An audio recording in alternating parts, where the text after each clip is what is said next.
சேலம் அருகே தூர்வாரப்பட்டு பறவைகள் சரணாலயமாக மாறியுள்ள ஏரியை பார்வையிட்ட நடிகர் கார்த்தி பொதுமக்களுக்கு பாராட்டு தெரிவித்தார். கேன்னங்குறிச்சி, மூக்கநேரி, அம்மாப்பேட்டை, குமாரகிரி ஆகிய ஏரிகளை சேலம் மக்கள் குழு என்ற அமைப்பினர் தூர்வாரி பராமரித்து வருகின்றனர்.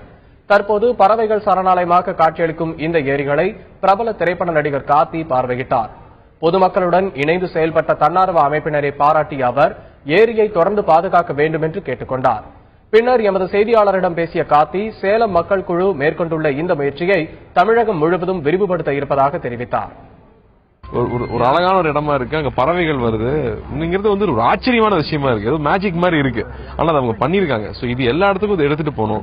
அது மெயினா பார்க்க தான் வந்திருக்கேன், எப்படி பண்ணிருக்காங்க, எப்படி சாத்தியப்பட்டுச்சு இப்படி ஒரு விஷயம். இது பண்ண முடியுமா? வெறும் அவருக்கு போட்டோஸ் காமிக்கிறத பார்த்தா வெறும் பிளாஸ்டிக் பாட்டிலும் குப்பையா மட்டும் இருக்கு. கையிலேயே அள்ளி போட்டேன்னு சொல்றாங்கன்னா அப்ப அவங்களுக்கு எந்த அளவுக்கு இந்த இடத்தோட அக்கறை இருந்திருக்கும். சோ அதை பார்க்க வந்திருக்கேன், அதை பாராட்ட வந்திருக்கேன். இது நீ எல்லா இடத்துக்கும் எடுத்துட்டு போகணும்னு தான் ஆசைப்படுறேன்.